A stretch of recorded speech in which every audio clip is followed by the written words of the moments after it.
নোয়াখালী বিভাগ চাই, এটা শুধুমাত্র একটা দাবি না, এটা নোয়াখালীবাসীর প্রাণের দাবি। নোয়াখালীবাসীর দাবি বিভাগ হওয়ার মতো সব যোগ্যতাই তাদের আছে, কেননা শিক্ষা, স্বাস্থ্য, অর্থনীতি, জনসংখ্যা ও সমৃদ্ধ ইতিহাস সব মিলিয়ে নোয়াখালী জেলা থেকে বিভাগ হওয়ার জন্য উপযুক্ত। তবে বিভাগ হওয়ার দৌড়ে নোয়াখালীর সবচেয়ে বড় প্রতিদ্বন্দ্বী হলো কুমিল্লা জেলা, কিন্তু তারা কুমিল্লার সঙ্গে কোনোভাবেই যুক্ত হতে চায় না। তাছাড়া নোয়াখালীর ব্যবসায়ীরা বাংলাদেশের জাতীয় অর্থনীতির বেশ বড় একটি অংশ নিয়ন্ত্রণ করে। আবুল খায়ের গ্রুপ, পার্টেক্স গ্রুপ ও বেঙ্গল গ্রুপের প্রতিষ্ঠাতাদের জন্মস্থান নোয়াখালীতে। ভৌগোলিক ব্যাপারের কথা মাথায় রেখেও নোয়াখালীকে বিভাগ করা যায়। নোয়াখালী বাংলাদেশের দক্ষিণ পূর্ব উপকূলের কেন্দ্রস্থলে, এটি চট্টগ্রাম বিভাগের পশ্চিম প্রান্তে, আর চাঁদপুর, ফেনী, লক্ষ্মীপুরের সঙ্গে সরাসরি যুক্ত। এর অবস্থানটা এমন যে দক্ষিণে বঙ্গোপসাগর, উত্তরে মেঘনা নদী, পূর্বে ফেনী এবং পশ্চিমে চাঁদপুর, লক্ষ্মীপুর।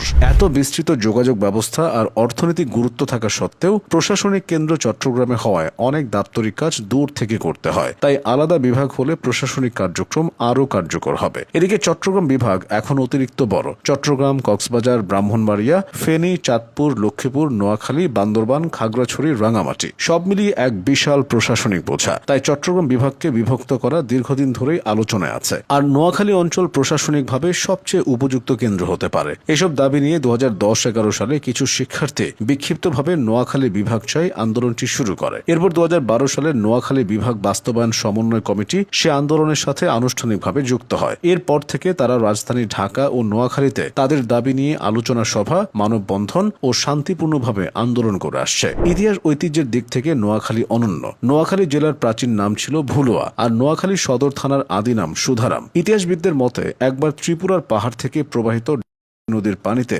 ভুলুয়ার উত্তর পূর্বাঞ্চল খুব বাজেভাবে প্লাবিত হয়। এতে ভুলুয়ার ফসলি জমির ব্যাপক ক্ষতি হয়। এই অবস্থা থেকে পরিত্রাণের উপায় হিসেবে 1660 সালে একটি বিশাল খাল খনন করা হয়। এই খাল পানির প্রবাহকে ডাকাতিয়া নদী হতে রামগঞ্জ, সোনাইমুড়ি ও চৌমুহনী হয়ে মেঘনা এবং ফেনী নদীর দিকে প্রবাহিত করে। এই বিশাল খালকে নোয়াখালীর আঞ্চলিক ভাষায় নোয়া তথা নতুন খাল বলা হতো। এর ফলে অঞ্চলটি একসময় লোকের মুখে মুখে পরিবর্তিত হয়ে নোয়াখালী হিসেবে পরিচিতি লাভ করে। নোয়াখালী জেলার নানান ঐতিহাসিক ঘটনার সাক্ষী হয়েছে। 1830 সালে নোয়াখালীর মানুষ ওয়াহাবি আন্দোলন এবং 1920 সালে খিলাফত আন্দোলনে সরাসরি অংশ নেয়। 1947 সালে মহাত্মা গান্ধী নিজে নোয়াখালী জেলায় এসেছিলেন। বর্তমানে নোয়াখালীর সোনাইমুড়ি উপজেলায় গান্ধীজির নামে একটি আশ্রম রয়েছে, যা গান্ধী আশ্রম নামে পরিচিত। নোয়াখালী হল বাংলাদেশের একমাত্র জেলা যার নিজ নামে কোনো শহর নেই। নোয়াখালী জেলা শহর মাইজদি নামে পরিচিত। নোয়াখালীর মোট জনসংখ্যা 31,80,000। এই জেলার ভেতরে রয়েছে 9টি উপজেলা, 10টি থানা, 8টি পৌরসভা, 93টি ইউনিয়ন এবং 967টি গ্রাম।